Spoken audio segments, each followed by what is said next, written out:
Okay, we are live now. Take it away, Alex. All right. Good evening, everyone. Welcome. Thank you for joining us. Alex Pineda is here with Cine Casual and the Cine Casual film series. We're happy to have partnered with Charlotte Pride to celebrate Hispanic Heritage Month.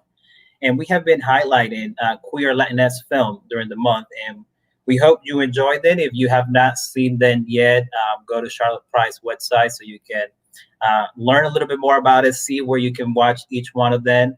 And today, to wrap up this partnership for Hispanic Heritage Month, not that we're wrapping up our partnership together because we'll continue to work throughout.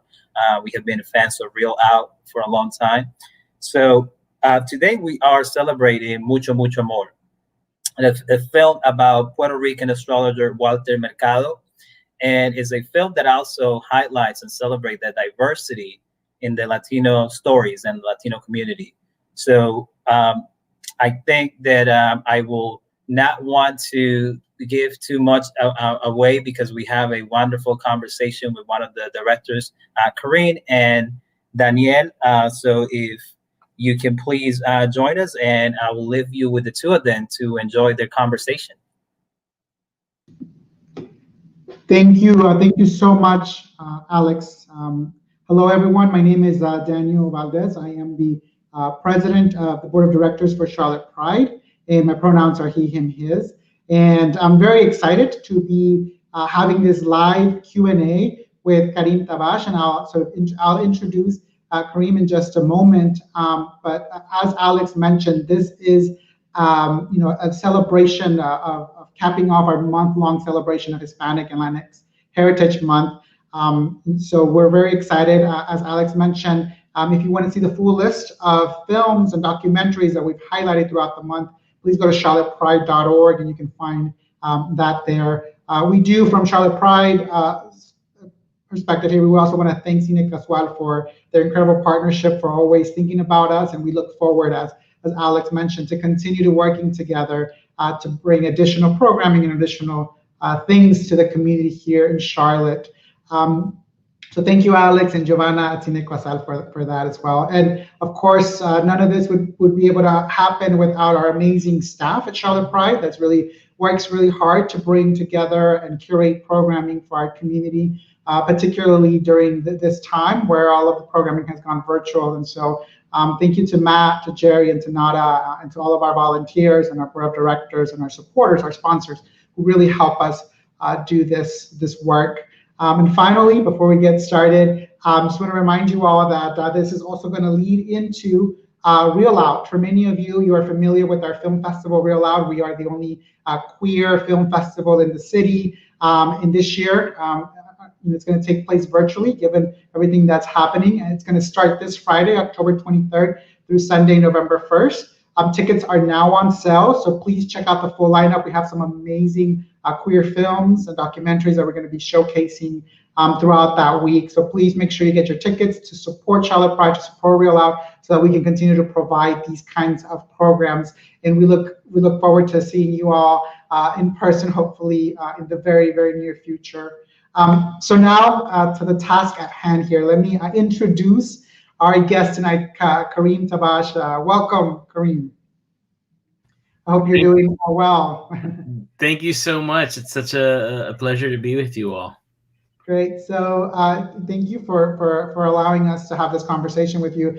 So for those of you who are tuning in, Kareem is a co-founder and co-director of Miami's largest art house cinema, an award-winning documentary filmmaker, and an arts advocate, right, who strongly believes in the power of the arts, particularly film. And so we're very excited. Kareem's work have been included in several prestigious film festivals. And of course, today we're going to be talking about one of those films that he's worked on. He is one of the directors of the documentary Mucho Mucho Amor that premiered at Sundance and is now available on Netflix for folks. And so welcome, Kareem. We're, like I said, very happy to have you. I'm thrilled in particular to be talking to you as a queer Latino man. Like many people in my generation, we grew up with Walter Mercado, our moms, our tias, our abuelitas, telling us so that they could hear Walter give out the horoscopes. And so I'm happy that I'm talking to you, and thank you for sharing his story to the broader world. Welcome. Thank you so much, and thank you for that lovely introduction. Yeah, it's it's been our distinct pleasure to not just make this movie, which is really such, it's been such an honor and such a fascinating and interesting process, but to really be able to share Walter with the world at large is, the great privilege of my life. And I'm so delighted to be with y'all. I'm sad that I'm not physically there with you in Charlotte, an amazing city, but I'm so glad to at least be with you virtually and in spirit. And yeah, thanks. Great. Awesome. Well, before we sort of go into the documentary, I'd like for us, I shared a little bit about you, but those are the things that, people have in their bio, and it's really great information. But I'd love for you to tell us a little bit more about you. How would you describe yourself? Let's say you're talking to folks that you just met, or you're on a first date. What do you talk about? What do you tell them? What you like? What would you like to do? How do you describe yourself so that folks that are watching this can get a better sense of you? My bio does a good job of making me much more interesting than I am, truth be told. What can I tell you about myself? I am a first-generation American. I am the child of Cuban and Lebanese immigrants, and born and raised in Miami, where I still live for most of the year. And I am obsessed with the strange things in life, and I always have been. I really kind of gravitate towards larger-than-life personalities, controversial subjects, things that exist on the outskirts, on the fringes of society. And so my work as a filmmaker has very much focused on that. I focus on what I would describe as the people who are brazen enough to live life in their own way, with their own rules, regardless of how others might think of them. And I think that that's something that has manifested and can be seen in my body of work. And it's also kind of the things that I'm just naturally interested in. I'm naturally interested in the kooky and the off-kilter. I just kind of gravitate into those. And they love cheese. That's the important thing to know about me. I love cheese. I don't know what else to tell you. It would be the worst first date answer in the world, because it's the most self-centered thing to say. Let me tell you all about what I do, and then you can, buy convenient food with a very good brie. Yeah. Good. Yeah. No. So that's great. Thanks for sharing that. It's a little bit of an icebreaker so that we can get into sort of the meat of the conversation and talk about this documentary that we've been wanting everyone to go out and watch. And so, for folks that haven't seen Mucho Mucho Amor, can you tell us a bit about it? Describe Walter Mercado, and who is the focus of the documentary. Give us a little bit more of a taste of what folks can expect when they see this documentary. Sure. Mucho Mucho Amor, The Legend of Walter Mercado, is about Walter Mercado, who was a iconic Latinx queer icon, who for decades came into our homes with a daily horoscope and told us about our future. But in doing so, he inspired generations of folks. It's kind of hard if you grew up with Walter Mercado, the image immediately is burned into your head and you never will forget seeing him. I'm actually always really jealous of those who didn't grow up with him and get to discover him, whether through Google, YouTube, or hopefully through our film, because it's an experience. It's hard to quantify for somebody who didn't grow up with him what a huge part of Latino culture he was. For 50 years, he was a daily presence on TV. He was ubiquitous in the culture. So he would be, he had a daily segment on kind of the longest version, and the one that most people are familiar with was his daily segment on the news magazine Primer Impacto, which is kind of like, I describe it like Latino hard copy. And every day he came on for like 3 or 4 minutes, and he gave you your horoscope, and he gave you some words of encouragement and of inspiration. It's probably important to physically describe Walter at this moment, because he looks like no one you've experienced.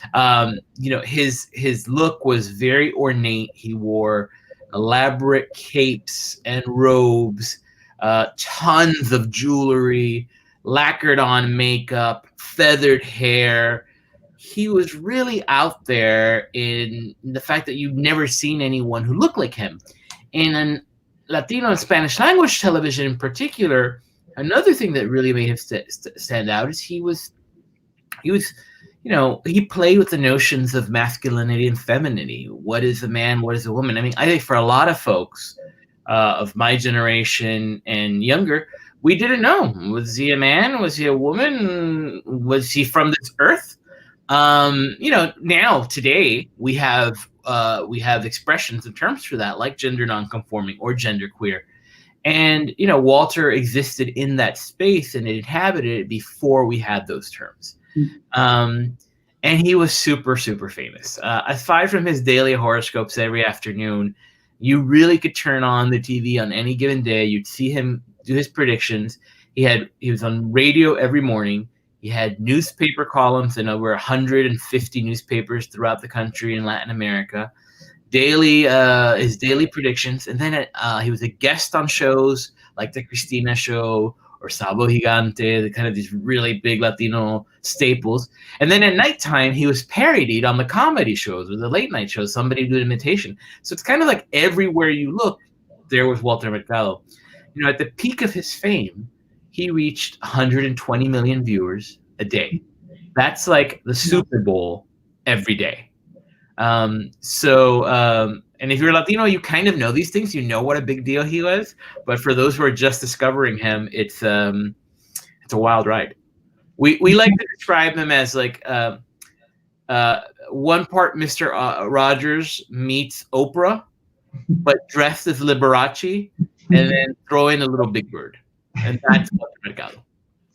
No, that's I think a very accurate description of Walter. Even me growing up and being used to Walter, seeing your documentary, I learned a lot of things that I didn't know about, right? And it was a really in-depth view into the legend and into the myth of Walter Mercado, and so I really enjoyed that, and I think that you've done a really good way of describing what folks can experience. For those of you who are watching, please make sure to put some questions in the comments.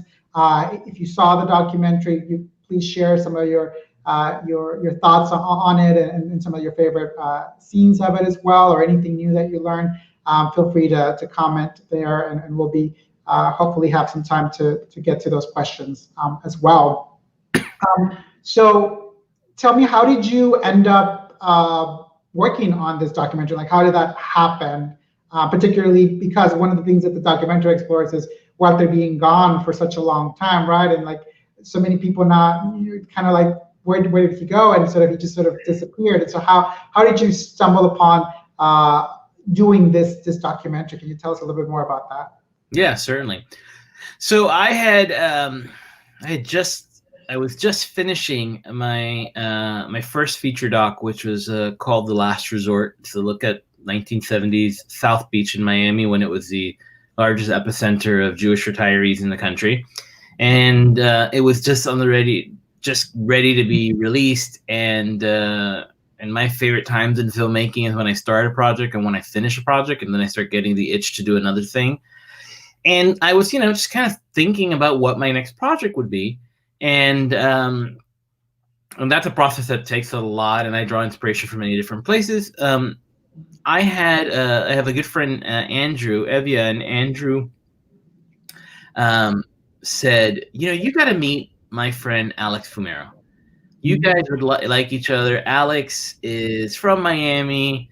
You guys will connect. I was going to New York, where Alex was living and working. He was a VP at HBO.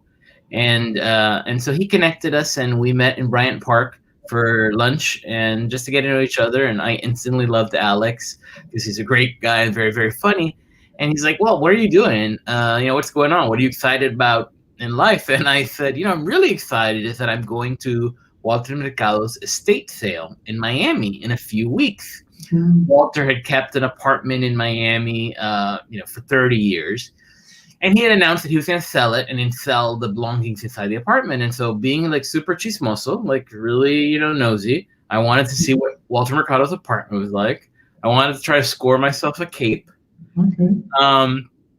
And when I told Alex this, he immediately said, God, if there's anyone I could make a film about, Walter Mercado would be it. And so I also confided that, well, the other reason I'm going is because I'd like to try to make contact with Walter or his family and see if I could explore the idea of a documentary.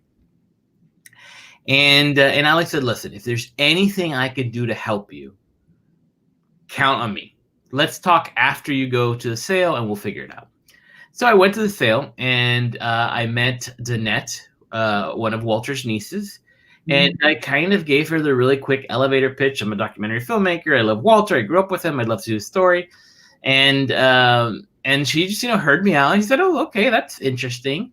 And then I went back 2 days later, the last day of the sale, which is when you get the really good deals. Yeah. The last day of the sale, I went back and I just grabbed Danette again and I talked to her a little more in depth. I'm like, look, this is what I would want to do. And this is how I want to tell the story. And she's lovely. She's a wonderful human being. And she was like, that sounds great. It sounds interesting. I think Walter might be open to at least hearing about the idea. Let me get in touch with him. Here's my card. Send me an email. I have to talk to him and his staff and my sisters. And we could set up a call, or at the very least, we could share with your idea with him and see what he says. So Alex and I had a production call, which is going to be our first production call about this project, about a week after that.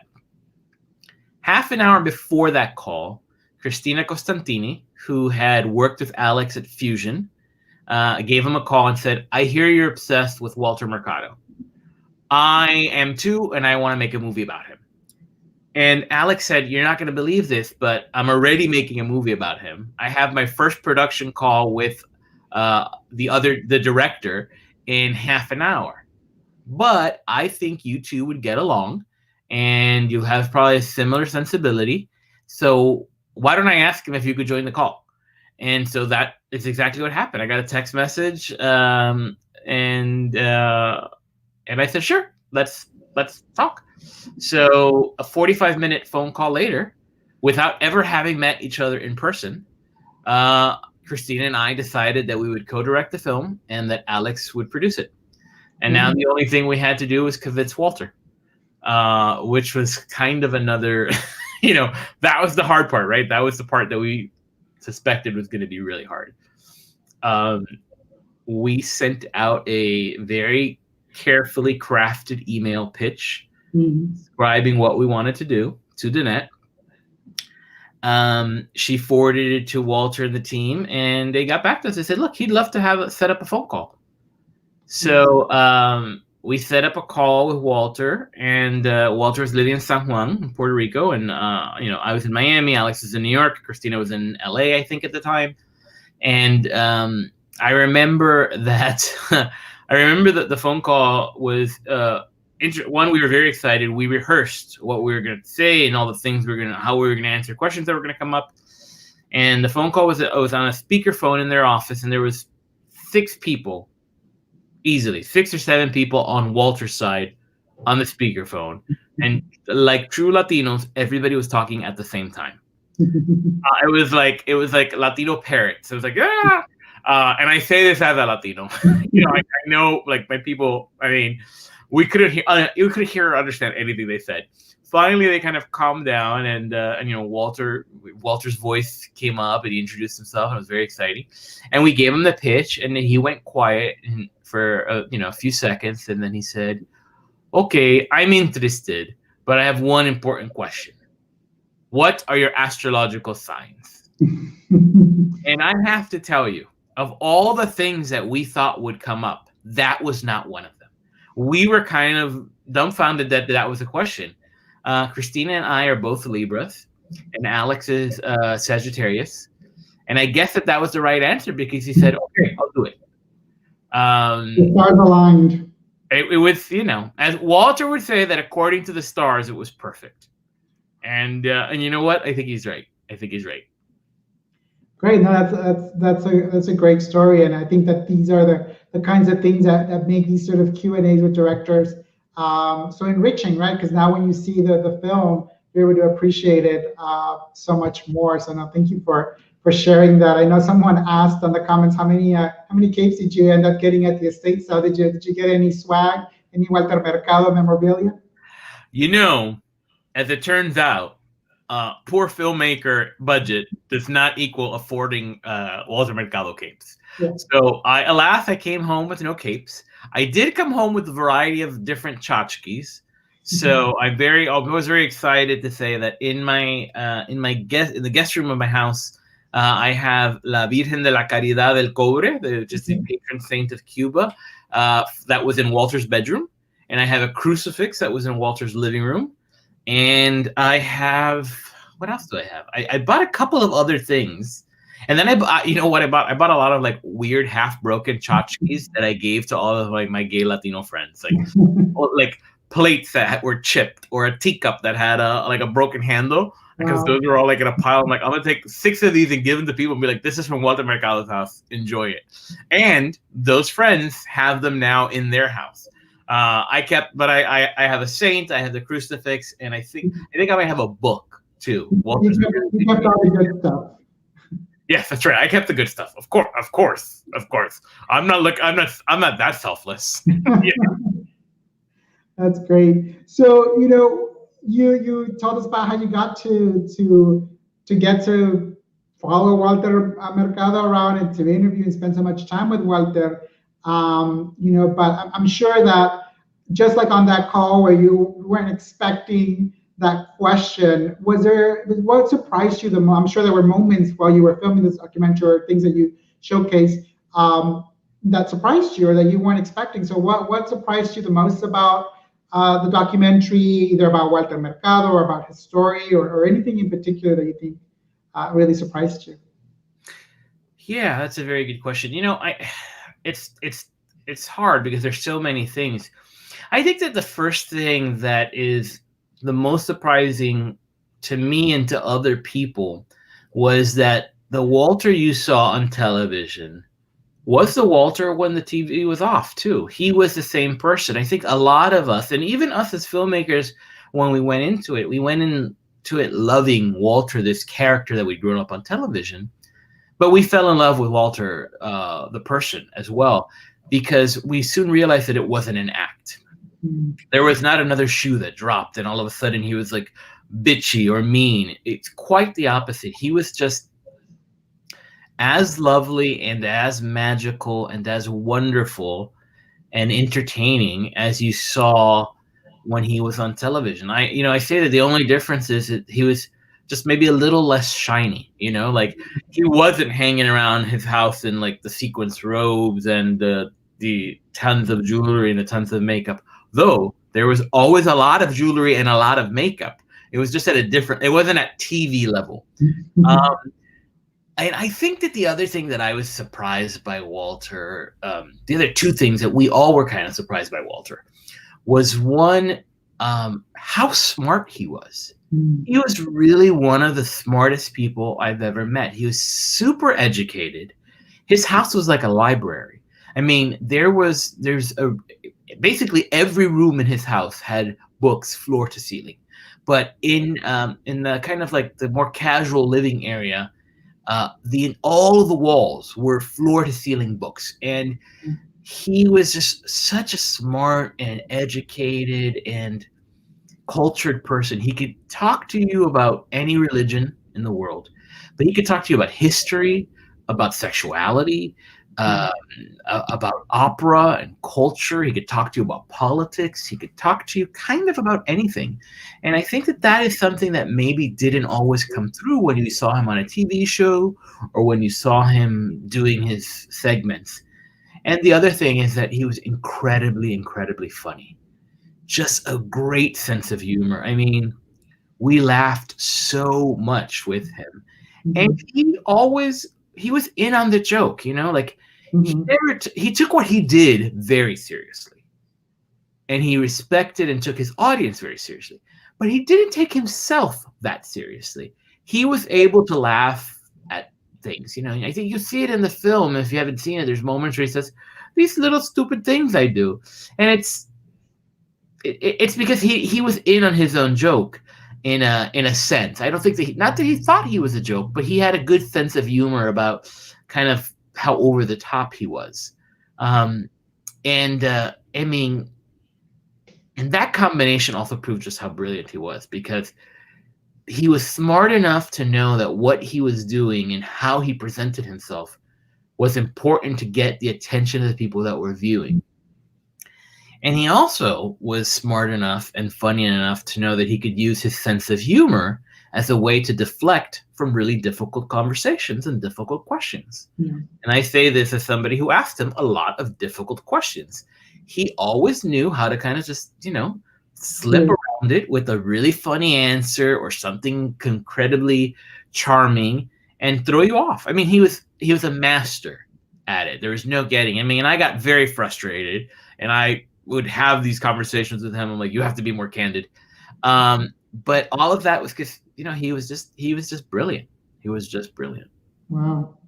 Great. Well, thanks for sharing that. One of the things that I saw in the documentary too was what you said, right? Of the way that he was able to not really answer a very direct question sometimes. And so I think that is something, as I think about, particularly for our younger generation, when we think about, being a queer icon or being someone that explores these ideas of sexuality, when Walter was coming up, those things were very much, taboo things to talk about in our community. And I think that he was able to brilliantly, enamored my grandma and folks of her generation in a way that I think was very masterful. And so, were you expecting to get now that, we're in this different age and we've seen, such a great movement towards, greater access and just greater knowledge about queer identity and the queer community, that he would be more direct, and I didn't necessarily see that through, even though it was very evident, and he sort of made that very clear through his comments, but weren't as direct. Is that something that was frustrating as well? Yes. To be honest with you, as a filmmaker, but also as somebody who is queer and Latino myself, I wanted Walter to say what I knew. I wanted Walter to say what I felt. What's very difficult was that, Walter is the most media savvy person you would ever encounter. Just as the astrologer, the persona that we know as an astrologer, that career alone was 50 years. Before that, he was a dancer, an actor, a telenovela actor. This is somebody who grew up in the public eye and on camera. And so he had 50 years of rehearsed answers. He knew the questions you were going to ask before you asked them. And so that was often a difficult part of interviewing him, was kind of getting behind the facade, or what felt like a facade, right? To getting to the inner core of who Walter was. And, sexuality was obviously something that, if you grew up with Walter Mercado, you were queer yourself, but you had that question. So, yeah, absolutely. I pushed him on it, and he never talked about it in a direct way. But he never talked about it in a direct way on camera or off camera. I do remember that after, we spent 2.5 years with Walter, and we got very, very close. And I remember that after one sit-down interview shoot, I was really frustrated that I wasn't getting what I thought I wanted, and I thought that we needed. And Christina, my co-director, Christina Costantini, and I were on the same page. Like, we're not getting this. And so I had a conversation with him in his bedroom. I made sure that we had unmiked him, that we left all the cameras outside, and I made sure he knew that I left my phone outside, so that there was no, I'm going to get you secret moment. And I told him, I don't think you understand what you meant to me and people like me. Seeing you on the screen and being able to identify with you. I knew that you were different in a way that I was different. And it's the first time I saw someone that I could relate to. And it meant the world to me to know that I wasn't alone, that here's somebody who's happy and successful and beloved. And if you could be so different and be loved and successful and famous and loved by my family, then maybe I could be loved too. Yeah. And that's why representation is so important. Whether it's queer, Latinx, or representation is important. And I told him this, and he I think he said to me at one point, he says, you felt a gay energy from me, and I said yes. And it's very passionate conversation where I really just poured my heart out. And he listened intently. He listened like he always did. You were always the most important person in the room. And he goes, I've never felt the need or the desire to talk about my personal life. It's my personal life, and I want to keep some parts of me personal. And I was frustrated. I wasn't happy with that answer. But in retrospect, I think about a few things. I think about the fact is that though Walter didn't say out loud what I wanted him to say, he didn't come out. He always showed us his true, authentic self. Every time he came on the screen, he looked the way I felt. He looked the way he felt. He didn't apologize for being different. He didn't make excuses for being different. And he didn't shy away from it. I mean, and you've got to think about also the era he grew up in. I mean, Walter grew up in Puerto Rico. He would hate for me to remind people that he was 87 years old when he died. So think about the place he grew up: conservative, Catholic, heteronormative, machista, and the era. I mean, and oftentimes we say, oh, it's Latino culture. Do you know any famous celebrity that came out in the 70s or 80s that still had their career? I don't. In mainstream American culture or at any level. I mean, most of those folks didn't come out till much later. So, I think about all of that when I think about Walter and coming out. I think he lived his truth, and he showed us his truth, even if he didn't put a name on it. And what he did do by doing that is he inspired us, and he paved a way for us, and I'm grateful to him for it. Yeah, no, absolutely. I mean, I think about that too. It's so many of artists that I grew up. I think about Juan Gabriel a lot, right? And when he said "Lo que se ve no se pregunta," right? This idea of like exactly what's obvious, and of course it was within what you talked about, the era that they grew up in, and how that could potentially ruin their careers, and how difficult it's been, and it's folks like them that we heard and we saw that inspired so many other people to be out and to do the work that we're doing. And this is why things like Charlotte Pride, like Real Out, like these film festivals, the work that you're doing to showcase these stories are so important, right? To not only to remind us how far we've come as a community, and how much more work we still need to do. So, I think that it sort of leads into my next question. One of the reasons why I love Real Out, I think everybody, I've been volunteering with Charlotte Pride for many years, and I love all the work that we do. But I have a special place in my heart for Real Out and for film, because I think it's such a great medium to be able to showcase so many stories and to be able to have conversations that sometimes folks have a difficult time having. And so I know, I preparing for this, I saw a couple of your interviews, and you talk about how it's a badge of honor to be described as a Latino and or a queer director, right? And so how do you see film interact with those identities, and how does this documentary help create conversations across communities and issues, right? Because you're exploring Walter in the Latino context, but also bringing that into the queer space and into English speaking, into the broader world. So tell us a little bit more about that and what sort of filmmaking means to you. Oh, thank you. What a wonderful question. So thoughtful and provoking. I mean, first of all, I have to say that I would be remiss to say that I am a former queer film festival programmer. that is my background. So I'm very passionate about queer cinema. I think there's so much to say to this. So pardon me if I jump around a little bit. I think it comes back down to, at one point in my life, I grappled with how important was a queer festival or a Latino festival. Like, we're such a part of the mainstream in some ways now. There's a gay bar in every city, if not 20 in some.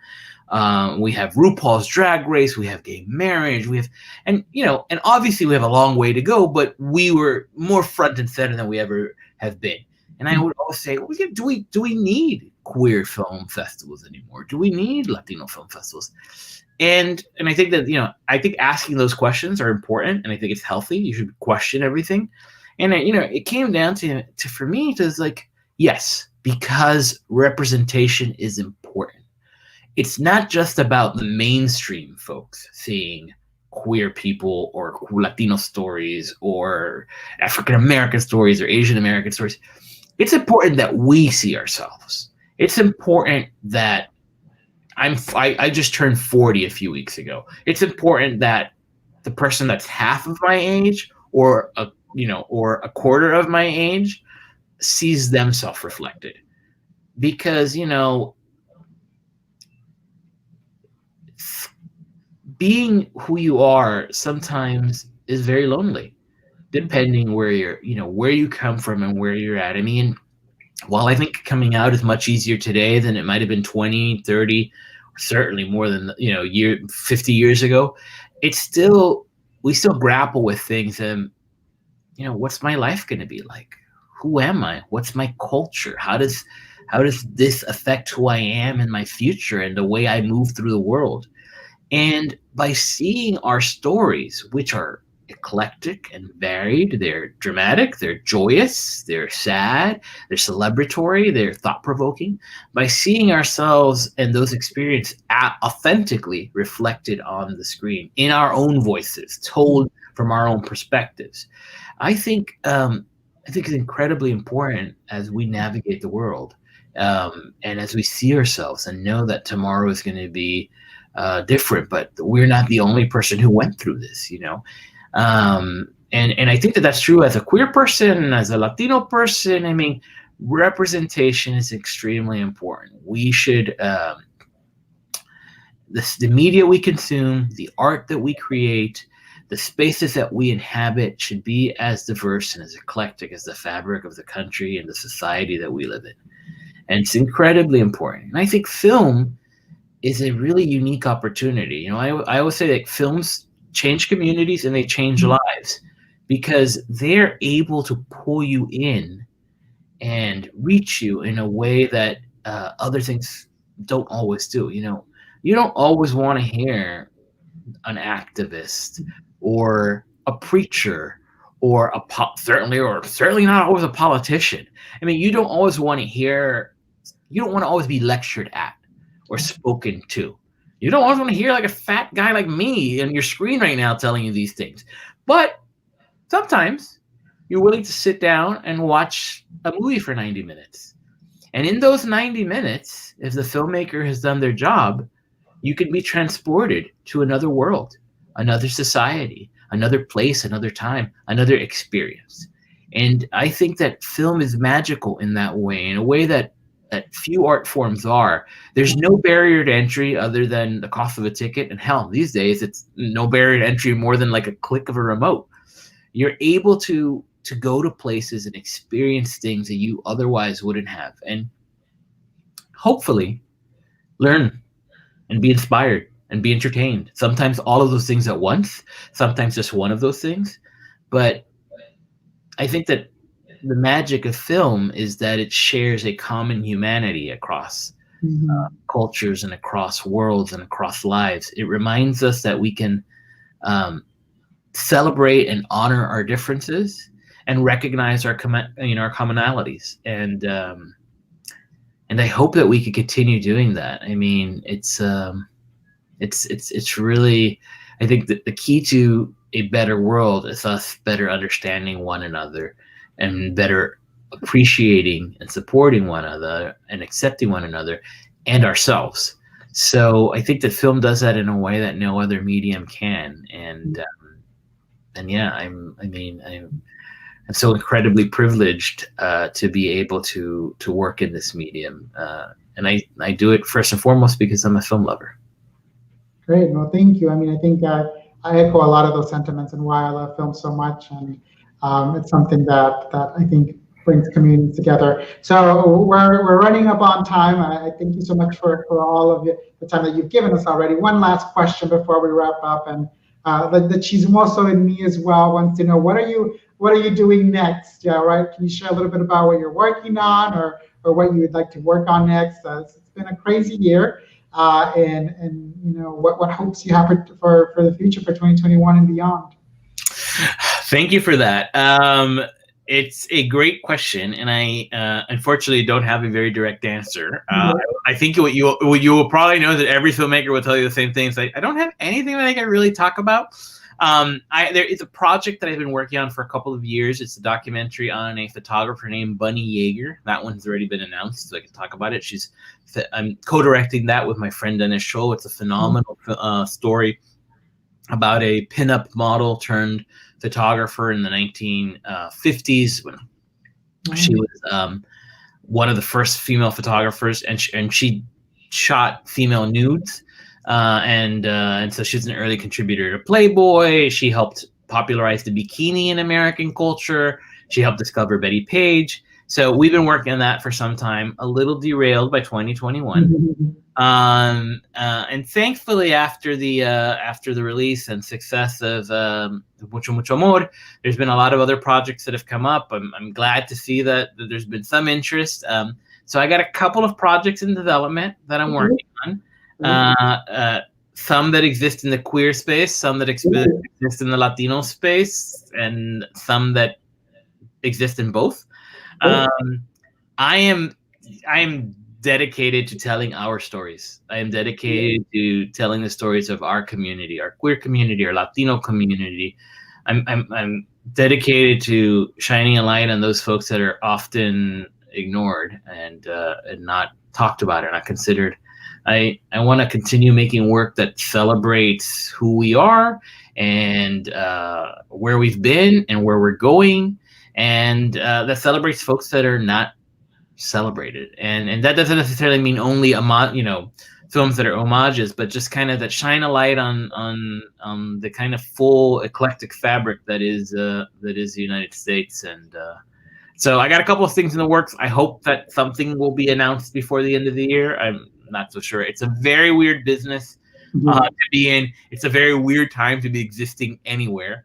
But I'm really excited. And I have to say, if you haven't seen Mucho Mucho Amor yet, it is on Netflix on 190 countries around the world, 90 languages. So tell everybody to watch it. And you can see my previous film, The Last Resort, also on Netflix. And then follow me on Instagram.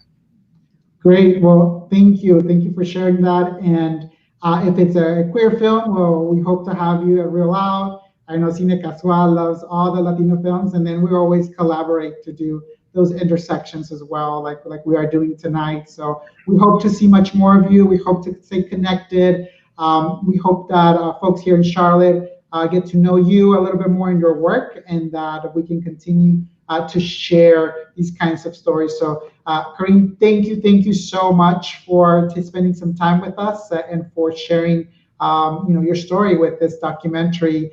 And we encourage everyone to go watch it. I'm going to do a couple of little messages before we go, but thanks to Cine Casual for the partnership. Once again, thank all the folks that are tuning in. Please remind you all that you are going to be seeing lots of information about our Real Out Film Festival that's starting this Friday. So make sure you purchase your tickets. Go to charlottepride.org to get your tickets and see the full lineup of films that we have.